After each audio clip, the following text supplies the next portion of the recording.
IPL play offs రేస్లో నిలవాలంటే ఖచ్చితంగా గెలవాల్సిన అవసరం నిన్న చెన్నై, హైదరాబాద్ రెండు జట్లకు ఉంది.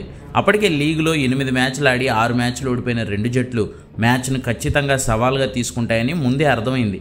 కానీ చెన్నై అనూహ్య నిర్ణయాలతో షాక్ ఇచ్చింది. టాస్ గెలిచిన హైదరాబాద్ ముందు బౌలింగ్ తీసుకుంటే చెన్నై ఇద్దరు చిన్న కుర్రాళ్లను, అసలు పిల్లలు అనొచ్చేమో, వాళ్లను ఓపెనర్లుగా దింపింది.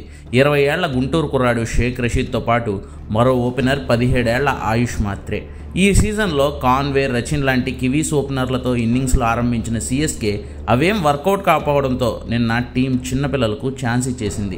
నెక్స్ట్ సీజన్కి ఫైనల్ 11 ఎవరో సెట్ చేసుకునేలా ముందే ధోని చెప్పినట్లుగా ఈ మ్యాచ్ను చెన్నై ఇంత లైట్గా తీసుకుంటుందని ఎవరో అనుకుని ఉండరు. 1 డౌన్లో శామ్ కరణ్, 2 డౌన్లో రవీంద్ర జడేజా, 4th ప్లేస్లో మరో చిన్న కుర్రాడు డెవాల్డ్ బ్రూయిస్తో డెబ్యూ చేయించింది చెన్నై సూపర్ కింగ్స్. మాత్రే 30 పరుగులు. బ్రూయిస్ ఫస్ట్ మ్యాచ్లోనే 42 పరుగులు చేయడం మినహా ధోని సహా మిగిలిన ఏ చెన్నై బ్యాటర్ కనీసం పోరాడకపోవడంతో అతి కష్టం మీద సిఎస్కే 154 పరుగులు చేయగలిగింది.